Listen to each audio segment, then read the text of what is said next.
I guess I am back from Japan. Good. Galaxy Constellation character painting. Terrible title, fun experience. First, you need to choose your character. And I always pick Kirby in Smash Bros, and so I am picking Kirby. I've got a standard canvas here, 16 inches by 20 inches.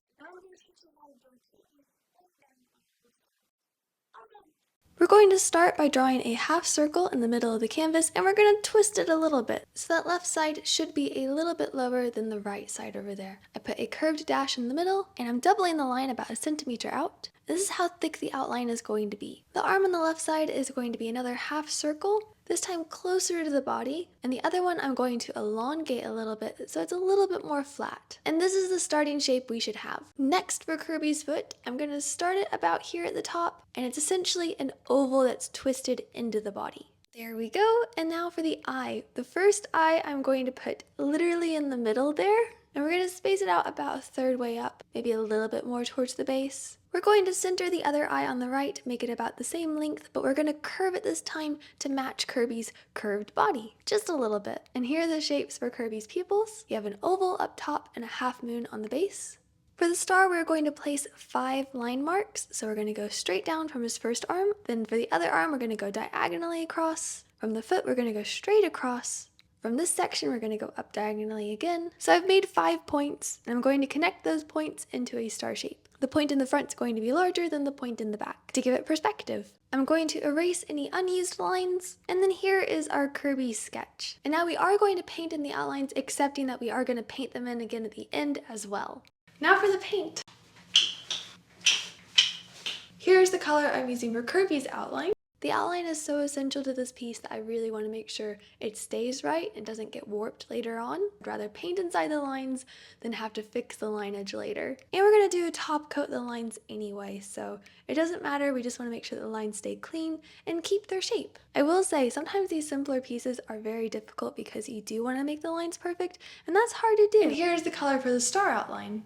The color is a mustardy yellow with hints of orange. Kirby, I've gone for a navy blue shade rather than a dark black. And the theme of this painting is going to be a pastel constellation character piece. You can definitely take these methods and apply them to your own character if you don't want to use Kirby. I just thought Kirby would suit this very well. Now that the lines are done, we can paint Kirby in. These are the shades that I have mixed out for Kirby. If you could match these shades. You might think it's just a light pink color, but I have added a dash of blue, and the reason for this is because the background is going to be blue, and I want the shade of pink to blend a little bit into the background to match the background a bit. Same thing for the base, it's a darker shade of the pink, but I have added that dash of blue. For Kirby's shoes, I'm using a hot pink with a little bit of red mixed in. And I've pre-mixed a lot of these colors because I am layering them. I want to make sure the colors remain the same, and so I have mixed large pots. You kind of need to do that for paintings that have flat colors, and by flat color I just mean one color. You're using one shade for the entire object you are filling in. And you might add a shadow here and there at the end, but for the most part it's just 1 or 2 tones. The pale yellow of the star here, by the way, I've done it again where I've added the dash of blue to it, just to help it blend in with the background a bit more. You can't really tell on camera, but in person you can tell there's a little bit of blue. And here are the blues for the background. I've got a pale blue and a darker blue, and I've gone for more pastel colors, so I've not gone for a deep, dark galaxy. I'm going for kind of just a happy Kirby galaxy. You might be wondering where the constellation part of this piece comes in. Do not worry, that will come in at the very end. It's the top coat. Speaking of which, we're only doing the base coat here. This is the first layer of the painting. Essentially, we're going to be repainting this 2 or 3 more times. I really like this color palette, by the way. I love these colors. And now we are starting on the second coat of the painting, which basically means the first coat is dry and we are repeating the same process. But with each layer we can add more details, we can blend better. Here on Kirby's body, I'm actually able to blend the pinks together a bit more. Second coats make the painting look so much cleaner. With that first coat, you just end up missing bits of the canvas. And I am going to do a third coat here. Because it's such a flat painting, I really do think it needs the third coat. But before that, I'm adding the navy blue outline color to the top part of our background. So the colors all match and blend together, and this helps darken the background a little bit at the top, because I do want a shading effect going down to the base. Now that's dry, here's a little trick. Use sandpaper at this point. Before you do that final coat of paint, sand off and make sure your painting is clean, flat, any of those extra curves that came through with the paint. This is my third coat that I was talking about, and at this point you can see all of the character colors are really coming together nicely. I did curve the darker pink around Kirby's arms to make them a little bit more dynamic. We've added blue to the bottom pupil. I'm just using the same blues I have from the sky. Repaint the star, add highlights in the front, lowlights in the back. We're doing one final layer on the background. Again, I'm blending the outline color down from the top. And in this layer, I'm adding some dashes of lighter color. Kind of to emulate clouds. For this, I'm just literally splashing the color on, blending it in by pushing my brush back and forth. A little bit of a dry brush technique here.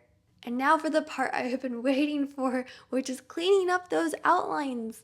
Sometimes when you're working on a piece, it very much is a recipe. You have to follow the steps in the order to make it happen. And with this one, the order required for me to be very patient and know that I'm gonna mess up the outlines that I did before redoing them at the end, because they are the outlines, they are the top layer.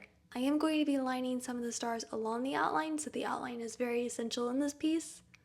And I'm not gonna lie, this part was hard. It was actually really hard to paint this because I was trying to be so perfect with the lines. It just takes a lot of concentration, and you might have to do more than one layer of the outlines. I did 2 or 3 just to make sure they were just right. Luckily, I had the other pre-mixed colors though, so if I did mess up or my brush went a little bit askew, I wasn't too worried because I had the color sitting right there to fix it. I did save the mouth for last. For those kind of details, you just want to save them for last, including the blush. On the left side there, I've gone for an oval shape. On the right side where it's more curved around, it's gone more to a circle. And I'm adding a little bit of highlight to the top of the blush, meaning I'm blending in a lighter pink.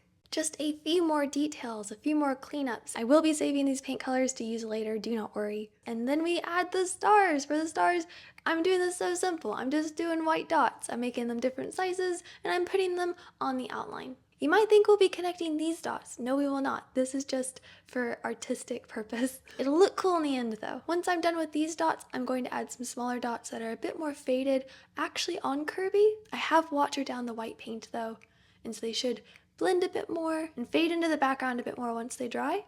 And then comes the weird part. We're going to disconnect some of the lines actually across our drawing. This part is scary. You might mess up, but again, we've pre-mixed our colors, so we're okay if we mess up. I'm doing a line straight across from the edge of the star to Kirby's arm, diagonally up the star, all the way up, and then eventually I'm gonna go off the star as well and connect the dots into the background. Because constellations, they don't actually make the objects, they just kind of resemble the area. You could make it a full constellation painting if you'd like to, where you just do the outline and you make the outline white.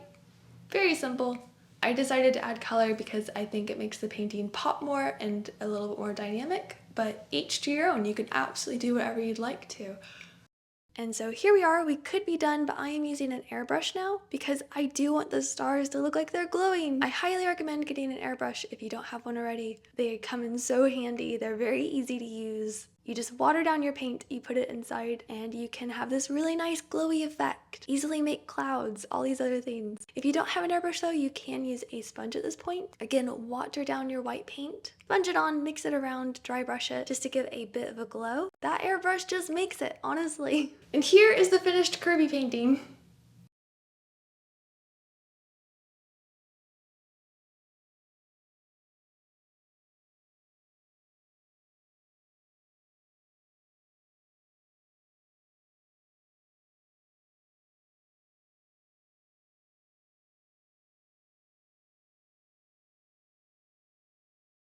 And thank you for watching. I will see you next time. My Japan videos are going to go on Dorky Ever After just to say, and I wish you well. Byes, goodbye, byes.